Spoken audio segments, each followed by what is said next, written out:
이제 하나님 말씀 봉독하겠습니다.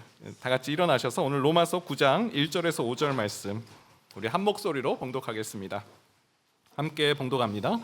내가 그리스도 안에서 참말을 하고 거짓말을 아니하노라.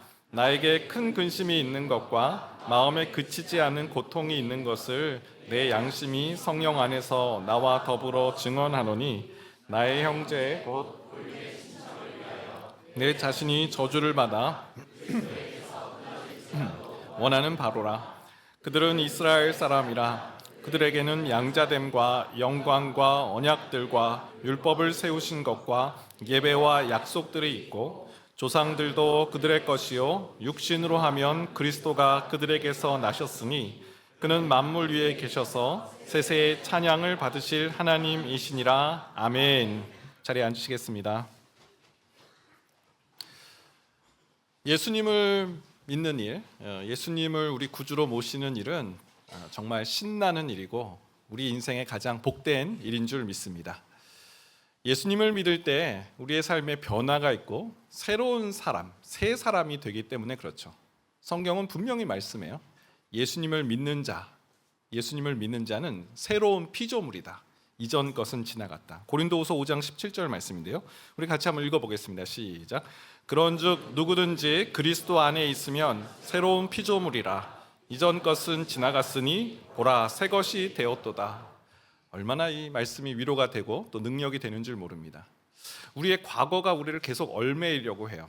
내 경험, 내가 했던 어떤 일들, 내가 겪었던 어떤 쓴뿌리와 상처들이 계속 우리를 얽어매고 사로잡으려고 합니다. 그런데요, 예수 그리스도 누구든지 예외 없다는 것이죠. 예수를 믿는 누구든지 그리스도 안에 있으면 새로운 피조물, 이전 것은 더 이상 우리를 지배할 수 없고 통치할 수 없고 얽매일 수 없고 새 것이 되었도다. 성경을 보면요, 이렇게 주님을 만난 사람들 새 것이 되었다 이렇게 표현되어 있는데, 그 하나님을 만난 사람들을 보면 제일 먼저 눈이 바뀌는 것을 보게 돼요. 눈이 뜨여지게 돼요. 영안이 열린다고 하시죠. 그런 말들을 하죠. 하나님께서 그 마음에 총명함을 주시고 총기를 주세요. 분별력을 갖게 하세요. 이전에 못 봤던 것들을 보게 하세요. 특히 자기 자신에 대한 안목이 생깁니다. 이전에 나의 상태, 죄인임에도 불구하고 내가 죄인인 줄을 몰라요. 죄가 나를 사로잡고 있고 죄가 나를 지배하고 있고 그 죄가 나를 막 침몰시키는 자리까지 이끌어 가는데도 몰라요. 예수님을 믿을 때 알게 되는 거죠. 사도행전 2장 37절. 그들이 이 말을 듣고 마음에 찔려 베드로와 다른 사도들에게 물어 이르되 형제들아 우리가 어찌할꼬 하거늘. 이 유대인들은 누굽니까? 예수님을 십자가에 못 박은 장본인들이에요. 그들은 자신들이 조롱하고 예수님 십자가에 못 박은 사실에 대해서 전혀 가책을 느끼지 못했어요. 마치 그 다윗이 나단 선자가 와서 당신이 바로 그 사람이다라고 외치기 전까지 다윗은 전혀 그거에 대한 죄의식을 갖지 않고 자신의 죄인됨을 알지 못했던 것처럼 유대인들도 그랬다는 것이죠. 하지만 베드로가 말씀을 전했을 때, 예수 그리스도의 복음이 선포됐을 때 그들은 자신의 죄성을 깨닫고 자신은 목자 없는 인생을 살아갈 수 없다는 것, 나는 죄인이고 나를 이끌어줄 목자가 필요하다는 사실을 드디어 깨닫고 어찌할꼬 회개의 자리로 나아가 하나님 말씀을 묵상하고 점점 더 하나님의 백성으로 변화되어지는 일들이 일어났다는 것입니다. 여러분, 이렇게 예수를 믿는다는 것은 놀라운 일입니다. 우리의 삶이 변화되는 일이죠. 근데 또 한 가지가 있습니다. 영안이 열리게 되고 눈을 뜨게 되면 내 자신을 바라보는 눈도 열리지만 다른 사람을 바라보는 눈도 열린다는 거예요. 이웃에 대한 생각을 다른 시각으로 보게 되는 일, 예수님을 믿는 자에게 일어나는 놀라운 변화입니다. 오늘은 그 부분에 좀 주제를 가지고 말씀을 나누고자 합니다. 오늘 보면 로마서 9장 말씀에는 회심 이후에 이 구원의 기쁨과 감격을 노래하는 이 바울이 로마서 9장에서 이웃을 향한 다른 시각을 가지고 하나님이 주신, 성령이 주신 마음을 말하고 있는 것을 보게 됩니다. 성령님께서 그에게 어떤 마음을 주셨는지 좀 살펴보기를 원하는데요. 오늘 설교 제목이 성령이 주시는 마음입니다. 성령이 주시는 마음. 좀 이걸 설명하면 성령이 주시는 이웃을 향한 마음. 성령이 주시는 이웃을 향한 마음입니다. 자, 그 마음이 어떤 마음인지 첫 번째, 큰 슬픔이에요. 슬픔. 성령이 주시는 첫 번째 마음은 슬픔입니다. 오늘 본문 로마서 9장 바로 앞장, 바로 앞구절을 좀 보기를 원하는데요. 8장 38절 39절입니다. 우리 같이 한번 읽어보겠습니다. 시작. 내가 확신하노니 사망이나 생명이나 천사들이나 권세자들이나 현재일이나 장래일이나 능력이나 높음이나 깊음이나 다른 어떤 우리 주 그리스도 예수 안에 있는 하나님의 사랑에서 끊을 수 없으리라. 네.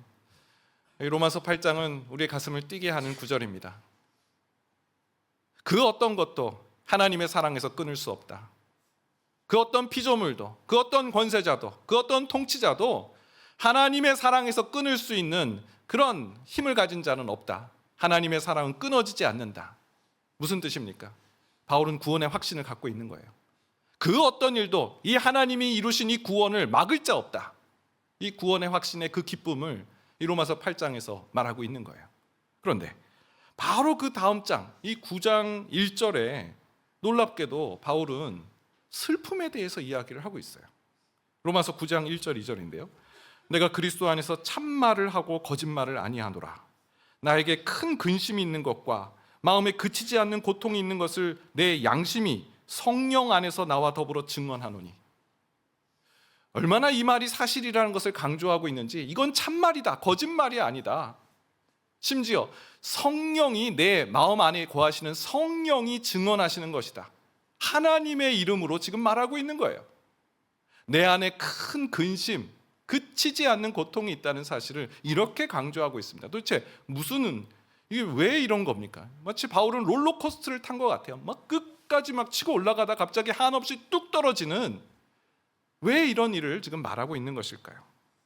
무엇에 대해서 그는 이 근심을 말하고 있습니까? 바로 3절인데요.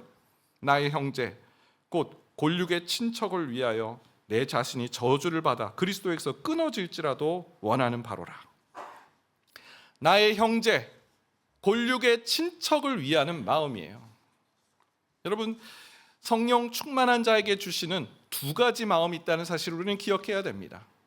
로마서 8장에서 주시는 마음이 있어요. 하나님의 구원은 그 누구도 끊을 자 없다. 하나님의 구원은 확실하다. 하나님께서 나를 끝까지 견인해 주시리라 라는 이 구원의 기쁨과 감격이 성령이 주시는, 성령 충만한 자에게 주시는 하나님의 기쁨 맞습니다. 한 가지 마음이 더 있어요. 그 기쁨을 알지 못하는 자들에 대한 슬픔, 말할 수 없는 슬픔, 애통함, 성령이 주시는 마음이라는 겁니다. 그런데요, 한 가지 로마서 8장의 마음만 우리가 갖고 있다면 우리는 점검해 봐야 돼요. 내 안에 이 기쁨만을 막 누리면서 막 즐거워하는 그 마음만 있고, 다른 사람이 그 다른 길을 가고 이 심판의 길로 나아가는데 아무런 내 마음에 그런 동요함이 없다면 내가 갖고 있는 이 구원의 확신이 과연 진짜인가를 점검해 봐야 된다는 겁니다. 저는 대학교 2학년 때 아프리카 케냐로 선교를 간 적이 있습니다. 지금 생각해 보면 어떻게 갔나 싶을 정도예요. 요즘처럼 2주, 1주, 2주 그런 게 아니고 6주를 갔어요. 방학 내내, 여름방학 내내 갔다 왔습니다. 한국에 있는 선교단체와 미국에 있는 선교단체가 연합해서 아프리카에 있는 그 목사님 댁에 들어가가지고 한국 사람 한 사람, 미국 사람 한 사람, 아프리카 사람 한 사람, 3인이 한 조가 돼서 그 목사님 댁에 머물러서 그 지역을 선교하는 거예요. 제가 갔던 지역은 그 나이로비라는 케냐 도시 수도에서 한 10시간 정도 차로 가는 붕고마라는 지역이었어요. 한국 팀이 한 10명이 같이 가는데 다 흩어진 거예요. 케냐 전역으로. 그래서 그분은 간사님이셨는데 20대 후반의 간사님이셨고, 저는 이제 21살 이 대학생 2학년 아프리카 목사님 3인이 이제 길거리 전도를 합니다. 노방 전도를 하는 거예요. 그래서 처음에 이렇게 전달해요. 종교가 있습니까? Do you have religion? 뭐 이러면서 막 영어로 막 이제 막 복음을 이제 막 어떻게 하든 이제 전해야 되니까 가서. 근데 케냐는 그 복음화가 많이 된 나라입니다. 한 60%가 크리스천이고, 물론 캐톨릭 포함한 거죠. 나머지 한 30%가 무슬림이에요. 알라를 믿는 사람들입니다. 그래서 종교가 있습니까? 무엇을 믿습니까? 물어봤는데 나는 알라를 믿는 무슬림이다 라고 얘기하면 아 그러시냐고, 잘 가시라고 제가 그렇게 했어요. 복음을 적극적으로 전하지 않은 거예요. 이제 그날 이제 사역을 마치고 회의를 합니다. 이 저녁에 이제 피드백 회의를 해요. 가면 이제 목사님하고 그다음에 그 미국인하고 저하고 세 명이서 하루에 어떤 사역을 점검하고 또 다음 날 사역을 이렇게 계획하는데, 그 저녁 회의에 제가 했던 그 행동이 이슈가 됐어요. 완수, 너 왜 그 무슬림에게 복음을 전하지 않았냐? 그래서 제가 그때 제가 이렇게 대답을 했었어요. 내가 영어가 짧다 보니 혹시나 이게 복음을 잘 전하지 못하고 논쟁이 될까 봐 그게 좀 걱정이 돼서 그랬다, 이렇게 얘기하면 되는데, 제가 뭐라고 얘기를 했냐면 내가 복음을 전하면 그 종교를 가진 사람이 거부감을 갖고 혹시 이 마음에 그런 것들이 불쾌감을 갖지 않을까라는 것 때문에 주저하게 됐다. 나쁜 말 아니잖아요. 헤지테이트 막 하면서 제가 썼던 막 뭐 같은 영어 단어를 다 동원해가지고 내가 했던 그 행동, 그런 얘기를 했어요. 그랬더니 그걸 그렇게 듣지를 않는 거예요. 이 두 사람이, 이 영어권에 있는 두 사람이, 당신 완수, 너는 예수님만이 유일한 구주라는 사실을 믿느냐? 막 이렇게 나오는 거예요. 이게 무슨 말인가 했더니 제가 주저한 이유가 다른 믿음을 가진 사람에게도 복음, 구원의 길이 열려 있다라고 제가 생각한 거로 오해를 한 거예요. 그러면서 막 이제 추궁이 들어간 거죠. 너는 다원주의자 아니냐? 너는 하면서 한국 책임자를 불러야 되겠다. 우리는 같이 사역을 못 할 수도 있겠다. 막 그날 제가 그날 밤을 꼴딱 샜어요. 너무 내가 영어 공부 열심히 하리라 막 하면서 분노의 칼을 갈면서, 얼마나 서러워요. 정말 아프리카 생전 가보지도 못한 나라에 수도에서 10시간이나 떨어진 애 혼자 딱 떨어졌는데 영어 못하는 사람 나밖에 없고 막 억울한 마음이 막 들어왔는데, 그날 제가 배운 게 한 가지가 있어요. 제가 아무리 신앙 고백을 하고 나는 예수님만이 유일한 구주이시라는 걸 믿는다, 다른 이로서는 구원이 없다는 사실을 믿는다, 아무리 설명을 하더라도 제가 무슬림에게 복음을 전하지 않은 그 행동은, 제가 했던 그 신념, 제가 했던 그 신앙의 고백과는 다른 거라는 거예요. 다른 사람이 보기에는 쟤는 다른 믿음을 가진 사람에도 복음이, 구원의 길이 있다라고 그렇게 본다는 사실을 알게 된 거예요. 저는 오늘 이 본문을 보면서 그 경험을 좀 실마리로 찾을 수 있었어요. 우리가 예수님을 믿는 그 기쁨, 내 안에 구원에 감겨 있다는 사실, 이거는 움직일 수 없는 사실이고 이건 거짓된 마음이 아니에요. 분명히 하나님이 계시다는 거고 내 안에 성령님의 은혜가 있다는 것, 그 기쁨이 충만하다는 것 맞아요. 그런데 또 한 가지 마음이 없다면, 지옥의 길을 가고 있고 심판의 길을 가고 있고 하나님의 이 진노의 심판을, 그 길을 걸어가고 있는 자들에 대한 애통하는 마음이 없고 고통의 마음이 없고 근심의 마음이 없다면, 이 우리의 구원의 확신, 오직 예수님만이 구원이 유일한 구주라는 사실을 믿는 그 믿음이 과연 사실인가? 우린 정말로 그렇게 믿고 있는가를 점검해야 된다는 것입니다. 우린 로마서 8장에 머물러 있는 것을 좋아합니다. 내 구원, 내 기쁨, 내 안에 있는 성령님의 은혜. 오늘 하나님께서는 로마서 8장에 머물러 있는 우리에게 로마서 9장으로 건너갈 것을 강권하시는 줄 믿습니다. 이웃을 향한 그 긍휼의 마음, 이웃을 향한 그 애끓는 마음, 내 안에 이 구원의 기쁨을 누리지 못하는 자에 대한 애통하는 마음이 없다면, 우리가 아무리 신앙 고백을 하더라도 다른 길에도 구원이 있을지도 몰라라는 그런 은연중에 우리의 행동이 될 수 있다라는 사실이죠. 반대로 우리의 마음에 불신 이웃에 대한 긍휼의 마음, 애끓는 마음이 있다는 것, 큰 고통이 있다면 오직 예수 그리스도가 유일한 구주이심을 확증하는, 반쪽짜리 구원의 확신이 아니라 완전한 구원의 확신이 우리 가운데 있다는 사실에 증거가 되는 줄 믿습니다. 두 번째는 순교자의 마음이에요. 성령이 주시는 이웃을 향한 두 번째 마음. 첫 번째 마음이 큰 슬픔이라면 두 번째는 순교자의 마음입니다. 바울은 자기 형제, 골육 친척을 향한 그 긍휼의 마음, 그 애끓는 마음에서 그치지 않아요. 그저 마음에 너무 슬퍼 이런 정도가 아니에요. 그 다음 행보가 있어요. 3절 말씀에 보니까 나의 형제 곧 골육의 친척을 위하여 내 자신이 저주를 받아 그리스도에게서 끊어질지라도 원하는 바로라. 여러분, 어떻게 이런 말을 할 수 있을까요? 우리 신자에게 가장 큰 기쁨이 무엇입니까? 우리에게 가장 큰 자산이 뭐예요? 구원입니다. 구원. 구원보다 더 큰 것은 없어요. 신자에게 가장 소중한 것, 그 무엇과도 맞바꿀 수 없는 것은 우리의 구원이에요. 근데 지금 그 구원을, 내 구원이 끊어질지라도, 내 구원이 취소될지라도 원하는 바가 있다. 내 자신이 저주를 받을지라도, 저주라는 말은 아나테마라는 단어인데 그 여리고 성이 그 하나님께 완전히 진멸되는 그 심판을 받은 그 저주예요. 그 의미예요. 내가 저 골육 형제들, 친척들이 받을 심판을 내가 당한다 할지라도 그런 의미인 거예요. 그리스도에게서 끊어질지라도, 이건 무슨 뜻일까요? 저는 이 말씀 묵상하는데 십자가의 예수님이 떠올랐어요. 여러분, 십자가의 예수님 뭐라고 하셨나요? 마가복음 15장 34절 제9시에 예수께서 크게 소리 지르시되 엘리 엘리 라마 사막다니 하시니, 이를 번역하면 나의 하나님 어찌하여 나를 버리셨나이까 하는 뜻이라.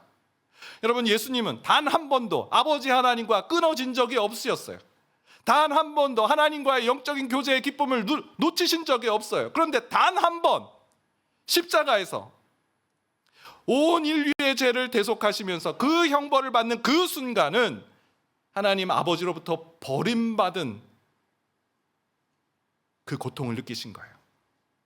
그런데 지금 바울이 그 얘기를 하고 있는 거예요. 예수님처럼, 그 십자가의 길을 걸어가셨던 예수님처럼 내 형제, 내 골육 친척이 구원을 받을 수 있다면 내가 그리스도에게서 끊어질지라도 내가 그것을 간절히 원하는 바로라. 그 십자가의 길, 예수 그리스도께서 가셨던 그 길을 나도 가고 싶다라고 지금 말하고 있는 것 아닐까요? 저는 오늘 말씀 묵상하는 가운데 하나님 주신 그 귀한 깨달음이 있었어요. 신자는 무엇을 위해서 자신의 생명을 걸어야 하는가? 저는 그 사실을 묵상하게 됐어요. 여러분, 우리는 잘 사는 거에 대한 관심이 있어요. 어떻게 하면 잘 살지? 어떻게 하면 내가 정말 이 한 번뿐인 인생 유익하게 살 수 있고 의미 있게 살아갈 수 있을까? 잘 사는 것에 대해서 연구하고 준비하고 또 기도도 그렇게 해요. 그런데 여러분, 우리가 잘 죽는 것에 대해서 한번 생각해 보셨나요? 이 하나뿐인 생명을 무엇을 위해 바쳐야 될까? 무엇을 위해 써야 될까? 여러분, 그 부분에 한번 생각을 해보셨나요? 저는 바울이 내 골육 친척을 위해서 그리스도에서 끊어질지언정, 저주를 받을지언정, 그는 이 일을 위해 자기의 생명을 건 거예요. 이 일을 위해서 내 목숨이 달아난다 할지라도 나는 이 길을 가리라. 여러분, 바울은요, 이 부분에 훈련된 사람입니다. 로마서 14장 8절 말씀해 보니까요, 우리가 살아도 주를 위하여 살고 죽어도 주를 위하여 죽나니 그러므로 사나 죽으나 우리가 주의 것이로다. 와, 이 바울의 이 말을 들어보세요. 그는 사는 것만을 추구하지 않아요. 죽는 것도 하나님 영광을 위해 죽어야 된다. 내 하나뿐인 생명 주를 위해 죽으리라. 이 고백을 하고 있는 거예요. 그러니 이 바울이 말하는 이 복음은요, 권세가 있어요. 힘이 있어요. 왜냐하면 거기에 생명이 담겨 있기 때문에 그렇죠. 저는 지금도 저희 아버님, 이 장인어른이 몇 년 전에 소천하셨는데 그 유언장을 종종 봅니다. 그 유언장에 힘이 있거든요. 3마디 하셨어요. 진정으로 예수 십자가 못 박히실 때 고통을 알게 되었습니다. 위암 투병을 하셨어요. 복수가 막 오랫동안 차고 너무너무 힘든, 물을 마실 수도 없고 아무 음식물을 섭취할 수 없는, 그래서 입술이 바짝바짝 말라지고 그 물을 마시고 싶은데 이 갈증이 나는데 마실 수가 없는 거예요. 그 고통, 그 고통의 순간에 예수 그리스도의 십자가의 고통을 떠올리신 거예요. 저희 아버님은 물리학을 공부하셨습니다. 과학을 하는 사람은 하나님을 안 믿을 수가 없다, 이 말씀을 하셨어요. 마지막에 평생 그 물리학, 전산 이런 쪽에 계셨어요. 정확하신 분이세요. 정말 뭐 하나 틀림이 없는 분이세요. 아버님이 하시는 말씀 거의 뭐 데이터에 근거한 말이기 때문에 틀림이 없으셨어요. 그런데 과학을 하는 사람은 하나님의 존재를 인정하지 않을 수 없다, 안 믿을 수가 없다라는 이 고백, 아버님에게는 참 놀라운 고백입니다.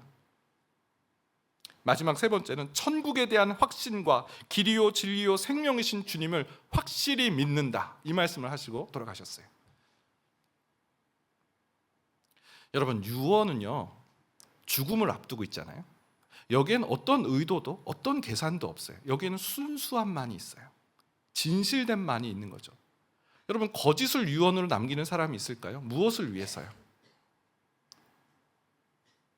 이 신앙 고백은, 죽음을 앞둔 이 신앙 고백은 그래서 힘이 있어요. 저는 가끔씩 이렇게 용기가 없고 이 믿음이 막 흔들릴 때 아버님이 주신 이 유언을 보면서 다시 용기를 내요. 맞다, 하나님이 계시다. 과학을 하는 사람들도 하나님의 존재를 이렇게 믿는데 그 고통 가운데 예수 그리스도의 그 십자가의 그 고통을 체험하셨다. 이 고통은 십자가의 고통이다. 이상한 고통이 아니다. 예수님도 겪으신 고통이다. 이 고난도 견뎌내고요. 길이요 진리요 생명 대신 주 예수 그리스도를 나는 확실히 믿는다. 와, 이 믿음의 고백 참 힘이 있고 참 용기가 되는 고백입니다. 여러분, 왜 이 시대에 이 복음 전하는 이 복음, 우리의 이 복음 전함에 그렇게 힘이 없을까요? 영적 권위가 왜 없을까요? 예전에 저 한 20년 전에 캠퍼스에서 간사를 했었는데요, 그 리더가 했던 말이 지금도 기억나요. 간사님, 지금은 가만히 있는 게 좋습니다. 새 생명 축제 이런 거 하지 말고요, 그냥 가만히 있는 게 욕 안 먹는 겁니다. 그게 복음 전하는 것일 수도 있어요, 간사님. 막 선교단체는 캠퍼스 복음화를 위해 있는 거예요. 그죠? 교회에서 신앙생활하는 사람들이 학교에서 잠시 모여 기도하는 그런 모임이 아닙니다. 그 모임의 정체성은 캠퍼스 복음화예요. 복음을 전하기 위해 그 단체가 있는 거예요. 왜 이렇게 힘이 없을까요? 왜 이렇게 우리는 이 복음을 전하는 일을 두려워하고 무서워합니까?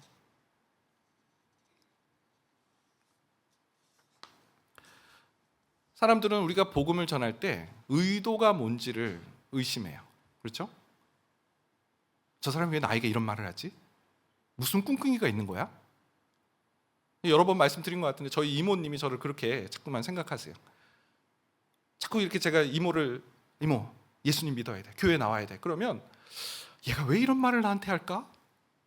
너 혹시 이모가 교회 안 나가면 너 교회에서 잘리니? 막 걱정이 되는 거예요. 그분이 생각할 수 있는 최대한의 이해할 수 없는 이 조카의 행동은 얘가 불이익을 당하는구나, 교회에서.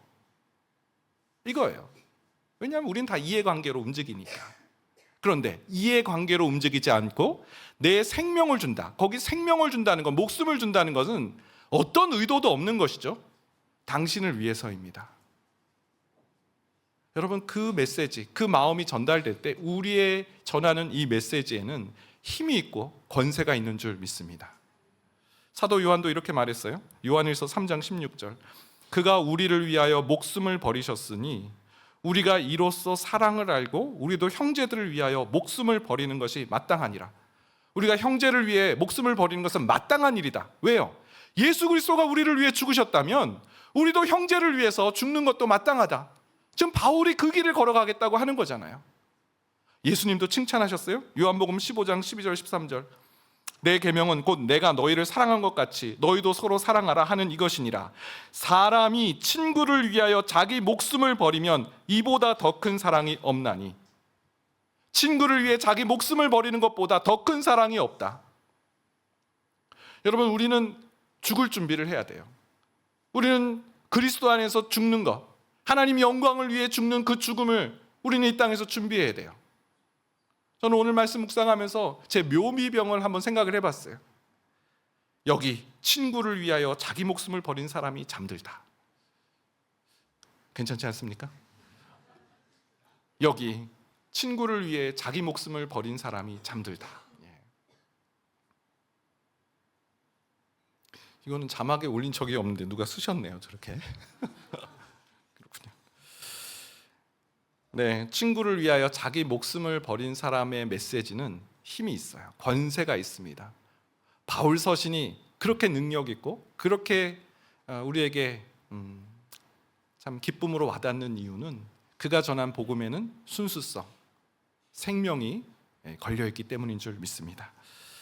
하나님, 우리에게 종에게 순교자의 마음을 주옵소서. 그리고 그 영적 힘을 가지고 생명의 복음, 생명의 소식을 전하게 하소서 간구하는 우리가 되기를 바랍니다. 마지막 세 번째는 비전입니다. 성령님이 주시는 이웃을 향한 마음, 비전. 바울은 이 큰 슬픔, 이 그치지 않는 고통, 누구에게 지금 느끼고 있습니까? 내 골육 형제, 내 형제, 나의 형제 골육과 친척이에요. 나의 형제 골육과 친척이 누굽니까? 유대인입니다. 유대인이 바울에게 했던 행동이 있어요. 고린도후서 11장 24절 25절 유대인들에게 40에서 하나 감한 매를 5번 맞았으며 3번 태장으로 맞고 1번 돌로 맞고 3번 파선하고 일주야를 깊은 바다에서 지냈으며. 여러분, 유대인들은 바울에게 이 회심한 바울을 그냥 두지 않았어요.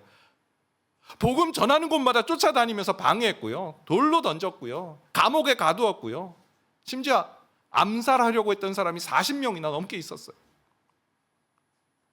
바울에게 유대인은 형제도 아니고 가족도 아니고 그를 괴롭히는 사람일 뿐이에요. 놀랍게도요, 바울은 그렇게 생각하지 않았어요. 오늘 말씀 3절, 4절, 5절 말씀 보세요. 이 동족을 향하고 있는 이 바울의 마음. 그들은, 바로 형제를 말합니다, 이스라엘 사람이라. 그들에게는 양자됨과 영광과 언약들과 율법을 세우신 것과 예배와 약속들이 있고 조상들도 그들의 것이요 육신으로 하면 그리스도가 그들에게 나셨으니 그는 만물 위에 계셔서 세세의 찬양을 받으실 하나님이시니라. 아멘. 여러분, 바울이 그들을 향해 하고 있는 외치는 말을 들어보세요. 그들은 이스라엘 사람이라. 이스라엘 사람이라는 뜻은 그들은 아브라함 자손이라는 뜻이에요. 아브라함의 언약. 하나님께서 아브라함과 언약을 세우신 게 무엇입니까? 너로 큰 민족을 이루게 할 것이다. 땅의 모든 족속이 너를 통해서 복을 누릴 것이다. 하나님의 복이 담겨있는, 하나님의 복을 받은 그 아브라함 자손, 그들에게는 하나님의 영광이 있고 그들에게는 하나님의 언약이 있고 그들은 하나님을 예배하는 족속이며 무엇보다 그들의 조상은 믿음의 선조들이며 예수 그리스도도 그 유대인 가운데 태어나셨다. 여러분, 이 바울이 자신의 경험, 자신을 때리고 태장을 치고 그런 것으로 보지 않는 이 시각, 그들은 이스라엘 사람이다, 아브라함 자손이다, 하나님이 택한 언약의 백성이다, 말씀으로 그 대상을 보고 있는 거예요. 사도행전 9장을 보면요, 아나니아가 등장하죠. 아나니아에게 하나님께서, 다메섹에서 이제 신앙생활하고 있는 아나니아에게, 너 저 바울이 지금, 사울이 지금 기도하고 있다, 그에게 가서 안수하고 눈을 뜨게 하라. 아나니아가 뭐라고 하나요? 이렇게 얘기를 해요. 사도행전 9장 13절 14절 아나니아가 대답하여 대답하되 주여, 이 사람에 대해 내가 여러 사람에게 듣사온즉 그가 예루살렘에서 주의 성도에게 적지 않은 해를 끼쳤다 하더니 여기서도 주의 이름을 부르는 모든 사람을 결박할 권한을 대제사장들에게 받았나이다 하거늘. 안 됩니다. 하나님, 저 사람 장님 됐다고요? 눈을 못 뜬다고요? 그대로 두는 것이 교회를 위해 유익합니다. 저 사람 눈 뜨면 무슨 짓을 할지 모릅니다. 하나님, 이건 안 되는 일입니다. 지금 그 얘기죠. 하나님께서 아나니아에게 뭐라고 하시나요? 9장 15절 말씀, 주께서 이르시되 가라, 이 사람은 내 이름을 이방인과 임금들과 이스라엘 자손들에게 전하기 위하여 택한 나의 그릇이라. 여러분, 아나니아가 상상할 수 있을까요? 이 바울의 앞으로의 생애, 하나님께서 이 바울을 통해서 이루실 그 어마어마한 역사를 아나니아가 상상할 수 있을까요? 그의 눈에는 그저 박해하고 대제사장들의 결박할 공문을 가지고 쳐들어온 나쁜 사람 중에 최고로 나쁜 악당, 기독교인을 박해하는 최고로 나쁜 사람, 하나님께서 바울에 대해 다른 말씀을 하시는 거예요. 그는 이스라엘과 이방인들을 위한 나의 택한 그릇이다. 여러분, 우리 주변에 이 불신, 아직 하나님을 알지 못하는 우리의 형제들, 근데 이 사람은 정말 아니야, 나를 너무 괴롭혔고 이 사람에게 복음을 전한다는 건 나한테 너무 힘든 일이야, 차라리 안 믿고 그냥 심판받는 게 낫겠어, 막 이런 마음이 들 만큼 고통을 준 사람이 있습니다. 그런데 바울은 비전의 마음으로, 하나님 주신 말씀으로 그 비전을 품고 유대인들을 바라보고 있어요. 하나님께서 아나니아의 시각을 바꾸셨어요. 바울을 바라보는 시각을 바꾸어 주셨어요. 여러분, 우리에게도 이런 일이 일어나기를 소망합니다. 여러분, 우리 주변에 아직 회심 전의 바울과 같은 그런 분이 있지 않습니까? 이 사람은 안 돼, 이 사람은 정말 무슨 일이 있어도 바뀌지 않을 거야. 여러분, 우리가 그분에 대한 애끓는 마음이 있고 우리가 그분에 대한 영적 부담을 갖고 있다면 하나님께서 그분을 하나님의 택한 그릇으로 세우신 줄 모릅니다. 우리는 그 일을 저버려서는 안 됩니다. 하나님, 우리에게 큰 고통을 주옵소서. 이웃을 향한 이 성령님의 마음을 깨닫게 하여 주시고, 또 한 가지, 하나님, 그 사람의 행동을 보는 것이 아니라 하나님께서 말씀하신 그 말씀으로 그 영혼을 바라볼 수 있는 영적 시각으로 우리를 바꾸어 주옵소서. 새생명 축제를 2주 앞두고 있습니다. 여러분, 새생명 축제는요, 하나님 가장 기뻐하시는 일이라고 생각해요. 왜냐? 탕자와 같이 하나님을 떠난 영혼이 주님께 돌아오는 시간이에요. 또 한 가지는요, 우리에게, 예수를 이미 믿고 하나님을 경외하고 하나님을 찬양하는 우리에게 구원의 확신의 완성을 주시는 시간이라 생각합니다. 내 기쁨 안에서만 머물러 있고 성령님이 주시는 그 기쁨 안에서 즐거워하는 그 기쁨에만 머물러 있는 것이 아니라 로마서 9장으로 넘어가서 이웃을 향한 그 안타까운 마음을 통해서 우리의 구원의 확신, 우리의 구원이 예수 그리스도 외에는 다른 구원의 길이 없다라는 이 구원의 확신의 자리까지, 그 믿음의 증거를 나타내는 자리까지 우리를 인도하시는 과정인 줄 믿습니다. 성령님, 세 가지 마음 우리에게도 허락해 주옵소서. 그렇게 간구하며 기도하는 우리 모두가 되시기를 주님의 이름으로 축원드립니다. 내 마음에 주를 향한 사랑이, 하나님, 내 마음에 이 주를 향한 사랑, 주님을 향한 사랑도 허락해 주시고, 또 나의 말엔 주가 주신 진리로 하나님의 말씀을 담대히 증거할 수 있는 주님, 그런 눈물도, 그런 증거도 허락해 주옵소서. 우리 그 마음 담아서 함께 찬양하겠습니다.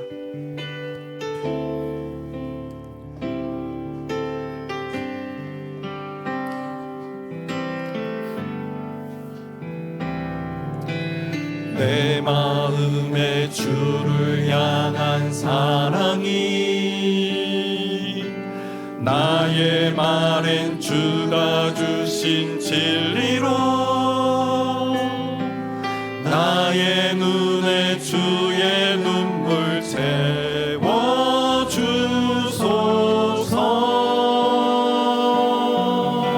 내 입술에 찬양의 향기가, 내 입술에 찬양의 향기가, 두 손에는 주를 닮은 섬김이, 나의 삶에 주의 흔적 남게 하소서.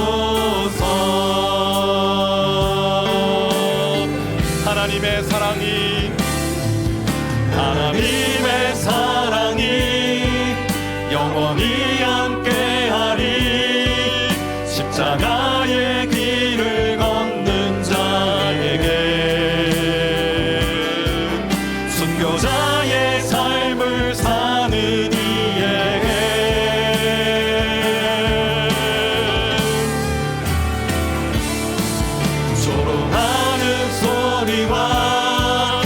세상 유혹 속에도 주의 순결한 신부가 되리라.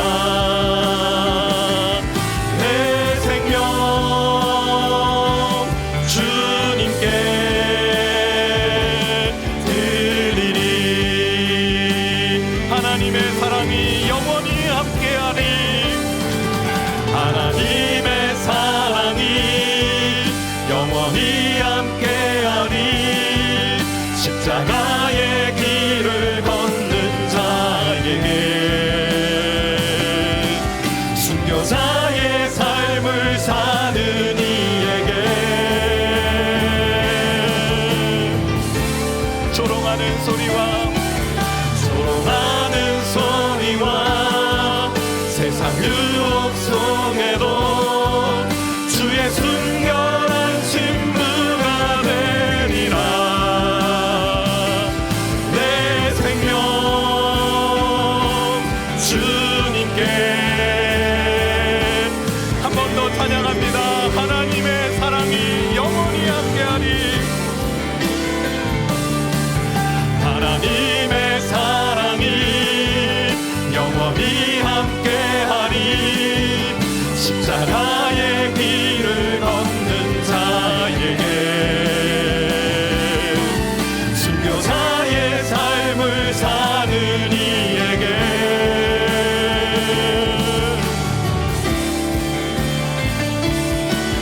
조롱하는 소리와 세상 유혹 속에도 주의 순결한 신부가 되리라. 내 생명 주님께 드리리. 우리 말씀을 기억하면서 기도하겠습니다. 하나님, 참 나를 아꼈습니다. 뭐 하나 해도 참 두려워했고, 이게 나에게 이로운가, 나에게 이게 불리한가, 이런 내가 힘든 건 아닌가. 늘 하나님 복음 전하는 자리에서, 아니 세상에 나가는 그 모든 현장에서 많이 두려웠고 또 떨었습니다. 나를 어떻게든 지키려고, 내가 나를 보호하고 지키려고 했던 그런 삶을 살았습니다. 근데 오늘 하나님, 우리의 지경을 넓히라는 주님의 음성을 듣습니다. 내 안에 구원, 그 기쁨, 너 안에만 머물러 두지 않고 이웃을 향한 큰 근심과 그치지 않는 고통의 자리로 나아가고, 너의 생명까지도 아낌없이 형제를 위해 내어줄 수 있는 그 자리까지 초대하시는 주님의 음성을 듣습니다. 하나님, 순교자의 삶을 살게 하여 주옵소서. 우리의 한 분뿐인 이 생명을 주를 위해, 내가 살아도 주를 위해 살고 죽어도 주를 위해 죽는 자리까지 우리로 하나님 인도하여 주옵소서. 하나님, 우리의 이 권세 있는 하나님 메시지, 이 복음을 듣는 전하는 이 메시지가 왜 이렇게 힘이 없습니까? 생명을 걸지 않았기 때문에. 하나님, 생명을 걸지 않았기에 우리는 이 복음이 이토록 하나님 힘이 없고 가벼운 것 아닙니까? 하나님, 우리에게 비전의 마음을 주옵소서. 주님, 그 해를 끼치는 유대인들을 향해서도 이스라엘 사람이다, 하나님의 복을 받은 사람들이라 선포했던 바울과 같이 하나님 그 마음을 가지고 복음 전하는 주의 자녀들이 되게 하여 주옵소서. 우리 주여 한번 해주시고 기도하며 나가겠습니다. 주여, 하나님, 우리 안에 새 일을 행하시는 하나님이신 줄 믿습니다. 하나님, 우리 안에 새 일을 행하실 줄 믿습니다. 우리를 변화시키신 것처럼 하나님, 우리를 통해서 하나님, 아직 하나님을 만나지 못한 자들을 하나님 변화시키는 하나님 놀라운 하나님의 성령의 역사가 오늘 이 말씀을 통해, 하나님 오늘 이 말씀을 통해 우리를 통하여서 또 이루어 가시고 앞으로 이루어 가실 것을 기대합니다. 주님, 불신자를 바라보는 우리의 생각과 마음이 달라지게 하여 주시옵소서. 하나님, 불신자를 바라보는 우리 마음의 그 고통과 하나님 그치지 않는 고통과 하나님 큰 근심을 하나님 알게 하여 주옵소서. 하나님, 내 안에 기쁨으로만 머물러 있지 않게 하시고 하나님 그 애끓는 마음, 애통하는 심령을 우리에게 허락해 주시옵소서. 또한 주님, 내 이웃을 위해 내 생명까지, 하나님 내 목숨까지, 심지어 내가 구원을 받지 못하는 그 취소되는 그리스도에게 끊어지는 일을 경험할지라도 하나님 그 일을 하나님 나는 나아가길 원합니다. 고백했던 하나님 바울과 같은 심령이 되게 하여 주시옵소서. 오 하나님 도와주시옵소서. 우리에게는 그럴 힘이 없습니다. 하나님, 우리는 너무나 무력하고 두려워합니다. 주님 이루어 주시옵소서. 유대인을 바라보는 이 바울의 시각이 바뀐 것처럼 하나님께서 지금 회심 전에 그 바울과 같이 너무나 강박하고 너무나 안타까운 그런 심령이 날지라도 주님, 아나니아에게 하셨던 말씀을 기억합니다. 그는 나의 택할 그릇이다. 그는 나의 택할 그릇이고 장차 하나님과 나라와 그 이웃을 위해, 형제들을 위해 사용할 하나님의 그릇임을 말씀하셨던 것처럼 하나님 말씀을 통해서 하나님 주의 음성을 듣는 하나님의 백성들 될 수 있도록 주님 인도하여 주시옵소서. 하나님, 감사합니다. 우리의 구원에만 머물러 있고 내 안에 하나님 주시는 그 기쁨만 누리면 충분하다 생각했던 우리의 지경을 활짝 열어주셔서 이웃을 향한 그 안타까운 그 심령, 긍휼의 마음, 하나님 그 마음을 사모하게 하심을 참 감사합니다. 하나님, 우리 마음에 주님 이 이웃을 향한, 불신 영혼을 향한 그 큰 근심, 그치지 않는 고통, 그것이 무엇인지를 그 아픔을 주님 하나님 누리게 하여 주시고 하나님 경험하게 하시고, 하나님 그 아픔으로 끝나는 것이 아니라 그들은 이스라엘 사람이라 하나님 비전을 보는 그런 안목으로 하나님 불신 영혼을 바라보는 시각이 달라지는, 눈이 바뀌는 영안을 허락해 주시옵소서. 회심 전에 바울, 하나님 그 강팍함, 아나니아는 안 됩니다 하나님 막았던 그 바울, 그러나 하나님께서 그를 하나님의 택한 그릇으로 사용하셔서 놀라운 복음 전하는 그런 주님의 종으로 사용하셨듯이 하나님, 우리 주변에 아직 회심 전에 바울이 있다 할지라도 주님의 마음으로 품고 예수 그리스도의 복음을 증거하는 하나님 모든 우리 믿음의 사람들 될 수 있도록 인도하여 주시옵소서. 지금은 우리 주 예수 그리스도의 은혜와 하나님의 그 크신 사랑하심과 성령님의 인도 교통 위로하시는 놀라우신 은총이, 성령이 주시는 이 세 가지 마음을 마음속에 깊이 담아 또 말씀대로 실천하며 살아가기로 마음에 다짐하는 이곳에 모인 모든 주님의 권속들 머리 위에 이제로부터 영원까지 함께 하시길 축원하옵나이다. 아멘.